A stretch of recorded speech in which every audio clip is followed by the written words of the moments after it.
Il maîtrise la joute oratoire et l'art de persuader.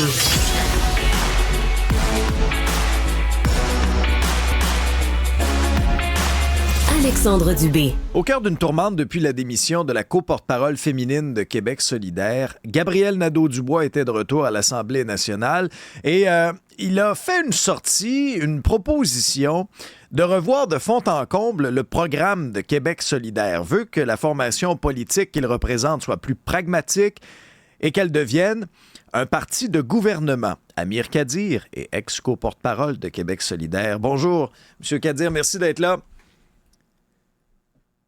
Dites-moi, qu'est-ce que vous avez pensé de la sortie de Gabriel Nadeau-Dubois?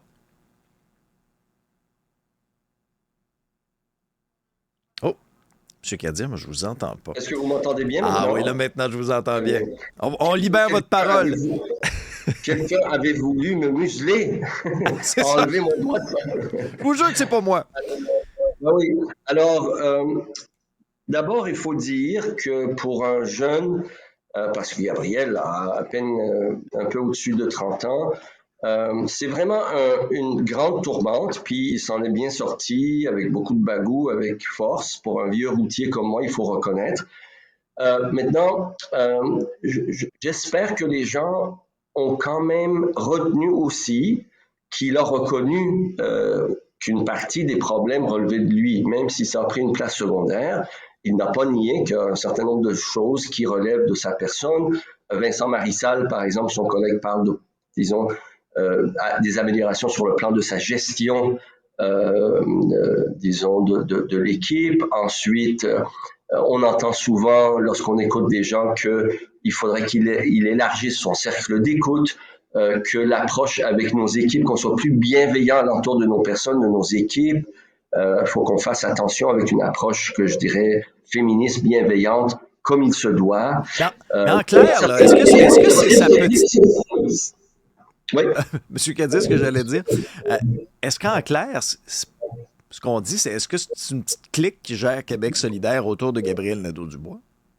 Non. Regardez, toutes les personnes qui sont placées dans une enceinte, une espèce de, je dirais, de cirque de gladiateurs, comme peut l'être parfois l'Assemblée nationale, a besoin d'une équipe rapprochée en qui la personne a totalement confiance. Maintenant, quand ça va très vite, puis Gabriel en a beaucoup sur les épaules, c'est sûr que il peut y avoir un glissement dans lequel on est tout le temps retranché en petits groupes pour essayer de se défendre. Puis ça, c'est là que le parti a besoin d'accompagner Gabriel pour sortir de ça, élargir son cercle d'écoute, de décentraliser. C'est une question aussi de décentralisation parce qu'à partir du moment où tu fais ça, une série de décisions sont prises en petits groupes, puis là, les autres pensent qu'on les a écartés. Maintenant, je pense que le parti est capable, maintenant qu'on a pris conscience de l'ampleur des problèmes que ça peut occasionner, notamment la démission de notre haute porte-parole, de corriger ça. Puis il faut que Gabriel soit ouvert à cette aide qui vient de notre part. Est-ce que dans votre esprit, c'est la fin du système de co-porte-parole qui avait quand même bien fonctionné, que ce soit vous avec Mme David? Est-ce qu'on a atteint un point de rupture? Non, pas vraiment. C'est sûr que si on corrige ces problèmes, on a fonctionné depuis 20 ans, parce que le Québec solidaire a été fondé en 2006. Puis déjà, avant ça, moi, j'étais dans l'Union des forces progressistes, on avait le même fonctionnement. C'est sûr qu'il y a des fois des tensions, surtout quand tu es à l'extérieur de l'Assemblée nationale.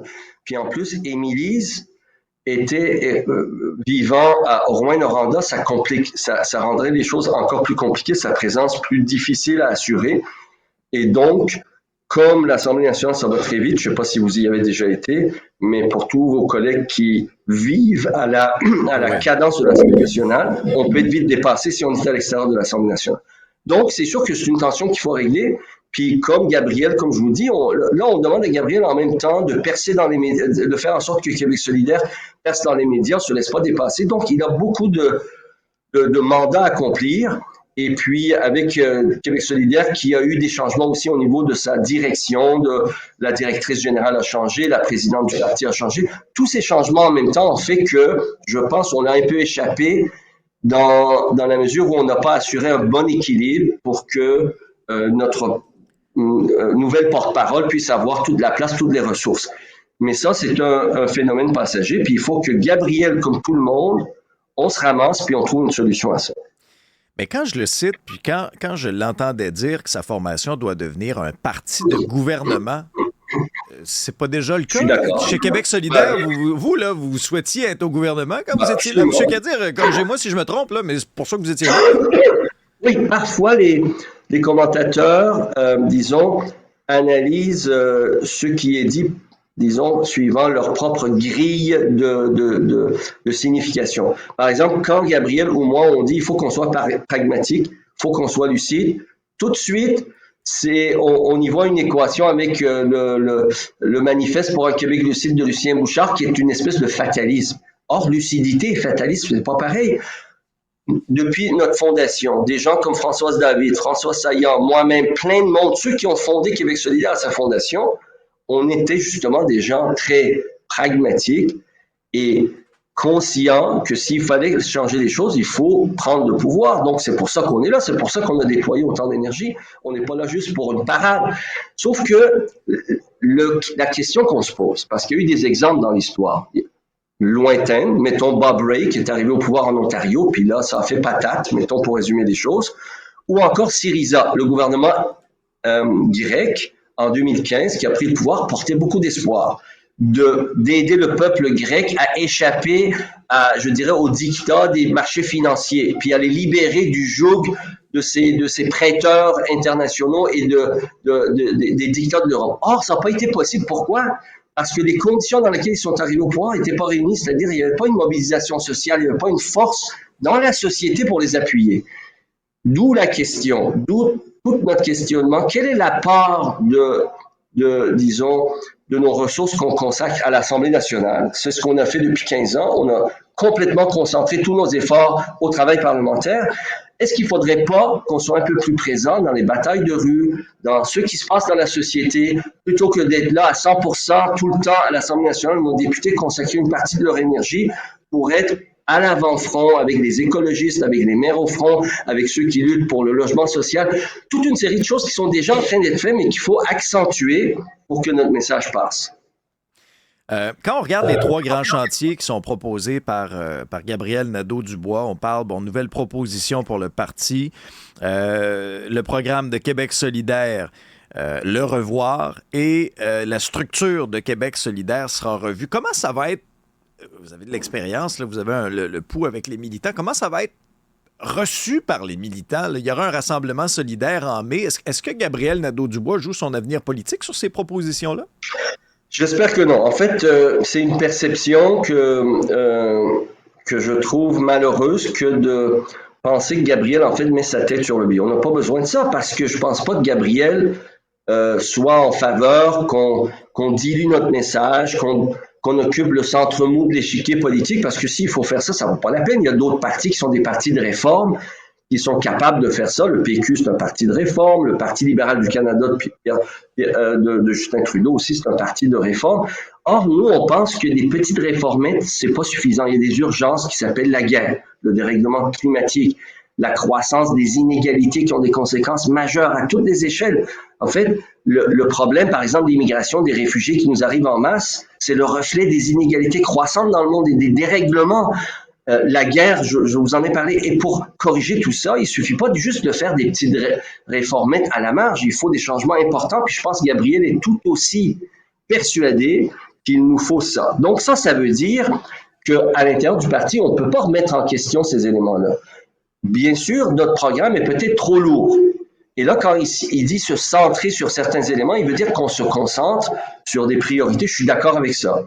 Mais je ne pense pas qu'on puisse remettre en question la structure horizontale du parti. C'est-à-dire que nous, à Québec solidaire, c'est dans notre ADN qu'on n'a pas un chef. Et ça veut dire quelque chose. Quand on n'a pas un chef, ça veut dire que Gabriel, comme Françoise et moi, on l'était, comme Manon, on est des porte-parole. On ne peut pas dicter au parti où s'en aller. On fait les débats ensemble, puis une fois les débats faits, on fait confiance à notre intelligence collective, puis on se rallie, puis on porte ce projet-là ensemble.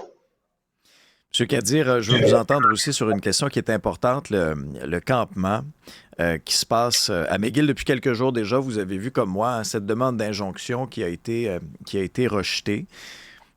Qu'est-ce qu'on fait maintenant pour Moi, je pense que McGill une sortie paisible de tout ça lorsqu'on voit des débordements à UCLA, lorsqu'on voit des débordements à Columbia? On ne veut pas voir ça ici, là.